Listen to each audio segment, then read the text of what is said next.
क्या आपने कभी गौर किया कि बड़े लोग क्यों सादा जिंदगी गुजारते हैं?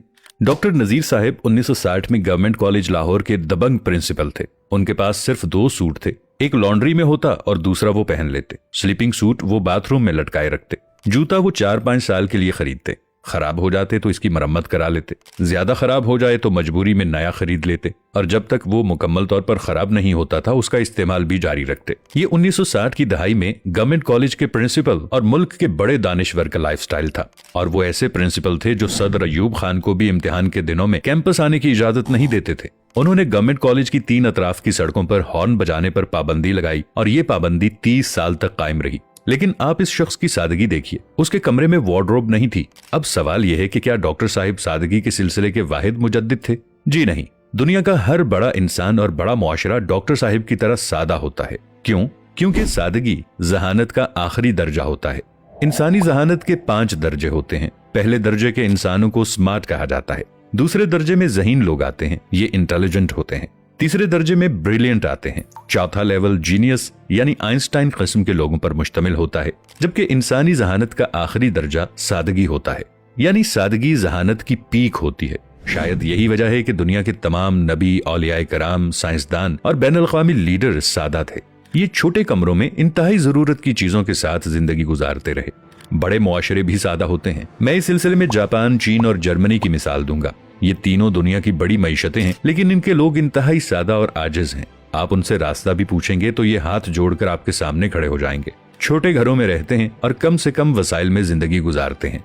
हमारे शहरों में आज भी लंडे के कपड़े बिकते हैं। ये कपड़े अमीर मुल्कों के अवाम के गिफ्ट होते हैं। यूरोपियन लोग हर साल अपने फालतू कपड़े एनजीओज के हवाले करते हैं और एनजीओज इन्हें तीसरी दुनिया के मुल्कों में भिजवा देती हैं। जापान में सेकंड स्ट्रीट के नाम से स्टोर्स की एक चेन है। इसमें सेकंड हैंड अशिया बिकती हैं। आपको वहां जुराबों से लेकर रोलेक्स की घड़ियां तक मिल जाती हैं। जापानी लोग थोड़ा अरसा इस्तेमाल के बाद अशिया को आधी कीमत में बेच देते हैं और स्टोर्स उन्हें दोबारा फरोख्त कर देते हैं और उन्हें इस्तेमाल करते हुए किसी को बुरा नहीं लगता। आपको ये सादगी दुनिया के बड़े लोगों में भी मिलती है। मुरारजी देसाई भारत के वजीर आजम थे। उनके बारे में मशहूर था कि उनके पास 2 पजामे और 3 कुर्ते थे। ये बरसों ये कपड़े पहनते रहे।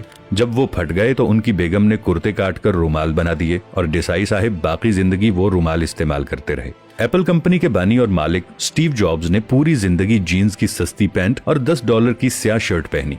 उनके कमरे में फर्नीचर भी नहीं था। वो फर्श पर सोते थे और इंतहाई थोड़ी और सस्ती खुराक खाते थे।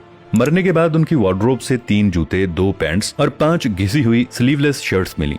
बिल गेट्स के कपड़े भी सादा और सस्ते होते हैं। आप उसे 3 रंगों के सस्ते सूट में देखेंगे और ये सूट्स भी बरसों इस्तेमाल होते हैं। वॉरेन बफेट आज भी पुराने घर में रहता है, पुराने सूट्स पहनता है और $5.5 का मैकडॉनल्ड का बर्गर खाता है। दुनिया के इस वक्त के अमीर तरीन शख्स एलॉन मस्क ने अपने तमाम घर, जिनकी मालियत $134 मिलियन थी, बेच दिए हैं और अब उसका कोई मिल्कियती घर नहीं है। ये ऑफिस के छोटे से कमरे में रहता है और इसका लाइफस्टाइल आम मिडिल क्लास अमरीकी से भी पस्त है। पाकिस्तान के अंदर भी ऐसे बेशुमार लोग हैं। अब्दुल सत्तार ईदी साहिब ने पूरी जिंदगी मुर्दों के जूते और कपड़े पहने। उनकी टोपी की मालियत भी $2 होती थी, लेकिन इस शख्स ने दुनिया की सबसे बड़ी एम्बुलेंस सर्विस बनाई। जिंदा लोगों में सैयद बाबर अली कमाल इंसान हैं। ये 97 साल की उम्र में भी लम्स में ऐसे डिपार्टमेंट्स बना रहे हैं जो 10 साल बाद मुकम्मल होंगे। लेकिन आप उनके कपड़े और जूते देख लें, आप हैरान रह जाएंगे। ये गाड़ी भी सस्ती इस्तेमाल करते हैं। सेठ आबिद भी सादगी की मिसाल थे। मैंने उन्हें हमेशा एक ही किस्म के शलवार कमीज में देखा। उनसे एक बार इसकी वजह पूछी गई तो उनका कहना था, जब 2-3 शलवार कमीजों में गुजारा हो सकता है तो फिर मुझे अपनी अलमारी भरने की क्या जरूरत है।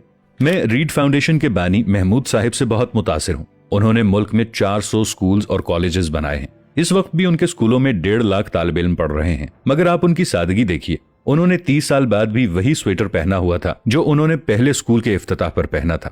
उनसे जब वजह पूछी गई तो उनका जवाब था, स्वेटर का काम सर्दी रोकना होता है और अगर मेरा स्वेटर ये काम कर रहा है तो फिर मुझे नया खरीदने की क्या जरूरत है। इससे रकम भी जाया होगी, इसे महफूज रखने की कोफ्त भी उठाना पड़ेगी और किसी ऐसे शख्स की हक तलफी भी होगी जिसके पास स्वेटर नहीं है। मैंने एक हिसाब लगाया, मैं सर्दियों में कितनी जैकेट्स और स्वेटर्स इस्तेमाल करता हूँ। पता चला सर्दियों के सिर्फ 3 माह होते हैं और इनमें भी शदीद सर्दी सिर्फ 20 दिन पड़ती है। मैं इनमें सिर्फ 2 जैकेट्स पहनता हूँ, एक हल्की सर्दी के दौरान और दूसरी शदीद सर्दी में। इसके बाद अगला सवाल था, फिर मेरे पास इतने स्वेटर और जैकेट्स क्यों हैं? मेरे पास इसका कोई जवाब नहीं था। यकीनन मैं भी उन लोगों में शामिल हूं जिनका ज़हनी अफलास खत्म नहीं हो सका और हम वार्डरोब्स को नाक तक भरकर खुद को रईस समझते हैं और वार्डरोब भरो के इस खेल में ये भी भूल जाते हैं कि वार्डरोब्स वाले लोग बड़े नहीं होते। बड़े वो होते हैं जिनके कमरों में डॉक्टर नजीर अहमद साहिब की तरह वार्डरोब्स नहीं होती। ये लोग जानते हैं कि जरूरतें महदूद होती हैं लेकिन हवस की कोई हद नहीं होती और क़नाअत का असल मफहूम भी यही है। नाजरीन, वीडियो को लाइक और शेयर जरूर कीजिएगा। मिलेंगे नई वीडियो के साथ, तब तक के लिए अल्लाह निगहबान।